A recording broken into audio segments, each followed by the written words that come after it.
Avoiding issues when you're planting trees is really, really important. And a lot of times the failure of our trees are simply because they were planted inaccurately, which caused a lot of stress on those plants, which caused to have disease or insect issues, and just general decline of the trees as well. So first, let's look at what are some general guidelines for planting? Fall is the best time to plant. The soil is warm. The roots can get really acclimated to the soil and the temperature. Make sure you water. Those roots will take, and then they can have good for overwintering if those roots have good growth when they're growing. You can do it also in late winter when the ground is not frozen. That would be a good time as well. Generally, we say not to plant during the summer because it can get really hot. We may forget to water. There may be issues along that line. So usually we say don't plant trees in the summer. You always want to consider the root growth before you actually put a tree in the ground. Remember that most of the roots don't grow below 12 inches in the topsoil. They grow outward. So avoid locations like real close to the foundation of the house or next to a driveway or concrete area, things along that line. Just make sure they have plenty of room to be able to spread their roots out so they can have some good growth. Do a soil test. It's not uncommon for me to get soil test results coming into my office for a particular tree in the yard, and then they need to adjust the nutrients or adjust the pH. It's harder to do that once the tree is in the ground. So doing it beforehand, and then when you're creating that hole, then you can add whatever nutrients or recommendations from that soil test back into that hole, and that tree will then be set for quite a while. You only want to dig the hole as deep as the soil ball as a general rule of thumb. The diameter of that is that you want it to be 2 to 3 times wider than the root ball itself. So in this picture, you can see the root ball here and the burlap, and then look at the size and diameter of that hole. It doesn't look like it's 2 to 3 times wider than the root ball in that burlap. Remove the burlap and any wire that might be there. We hear things back and forth between it. Some folks say, yes, keep it. Some folks say don't. I generally lean towards don't, just simply because you allow those roots more freedom to be able to grow and become more stabilized in that soil. If you have a wiring that's around that and the roots can get really big and thick, they can become girdled within that wire. So I always suggest that we take off the burlap and the wire. For the first 2 years, you want to generally make sure that you keep in touch with how much moisture that tree is actually getting. And if you had new trees planted during the summer, hopefully you were watering those trees, especially if they're newly planted, because they need that moisture for that good root growth. Once that root growth has become truly established, the rest of that tree is going to just thrive very nicely. And when it comes to mulching, we always want to mulch in a ring or as a donut. Do not mulch as a volcano.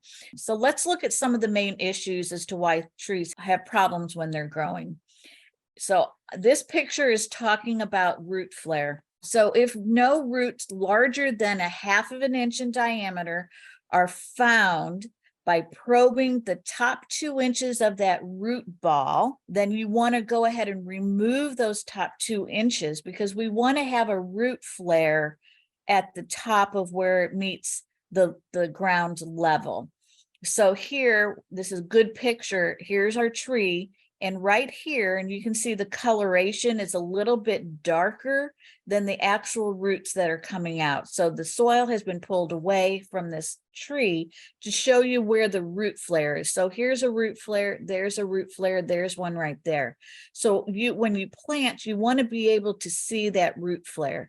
So a lot of the soil in a root ball may be much deeper on the top and covering up that root flare. So check to make sure where that root flare is. Remove some of that soil in the soil ball at the top till you see that root flare, and then plant that so that it's level at that root flare with the level of the ground that you're putting that tree into that hole. Another issue is going to be the hole itself. A lot of people feel like as they take the soil out of that hole, then they're not going to put that exact same soil in. They want to add compost, peat moss, create their own types of soil to be able to put back into that hole, thinking they're going to help those roots to grow better. And you know what? They most certainly will. But what's going to happen is that as these roots start to grow outward, as the tree gets taller, they're going to go, oh, I don't like this soil out here as much, which is the native soil, compared to the soil that you may have adjusted in the hole itself. So chances are those roots are going to go there, and then they're going to start girdling around in a circle, and that can essentially strangulate the actual tree itself, and the nutrients and the water won't be able to go up. So can you adjust the soil that you've taken out? Sure, go ahead and do that if you so choose, but do not add more than 20% of new type of amendments to that soil that you've taken out. Otherwise, it's going to have a tendency where those roots are going to just go and continue to grow in a circle. We want them to grow outward into that native soil that they're in. So another issue, and this is one that my neighbor had and asked me to come over and look at it. So what they did is they built up a volcano with trees that were in their front yard. And the trees are starting to show a lot of stress. They're not doing very nicely. They're very beautiful trees that bloom in the spring, and they really want to save them. So what I told them is that, first of all, they made a mistake by planting it and doing a volcano mulch around it. And so this goes to show you, and you can see from the shovel, the spade here, how deep this actually is from the ground level. And so we dug away from the top up here, and this is what we saw. So you can see the root flare is down here. And if you notice how deep it is from here to here, it looks like it's a number of inches. So the root flare definitely is below that mulch line.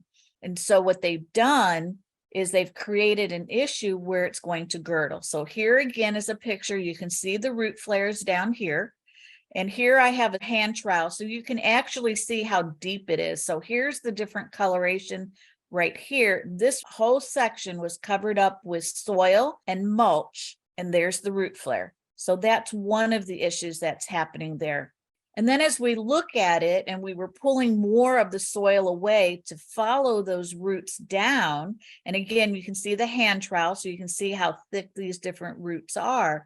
What we noticed up close around the trunk itself is these roots were starting to grow in a circle all the way around. You can't really tell here, but if pulling this particular root away from the trunk, that root is embedded already into the trunk of that tree. And remember that the flow of the nutrients and the water going up and down as this tree continues to grow, this root right here is going to continue to get bigger and thicker and embed itself further into that trunk, strangulizing that actual water and nutrients from going up and down within that tree. The other thing that you can see is this root right here. We pulled it up, and actually what it was doing is it was starting to go around in a circle. And so what happens is the roots come, and you can see a root right here. Notice what it did. If it starts to come out, it goes into the air, and roots don't grow in the air. So what it did is it grew so that it could go back into that soil and that volcano mulch. And it actually is starting to grow around this tree, and it's going to stay within this area of the tree. And so you can see the distance here and how steep this berm, this volcano, the soil, the mulch is actually on that angle, and how deep that is. And when I see that, I just always want to cringe, because I'm like, I know that tree is going to have issues as it continues to grow.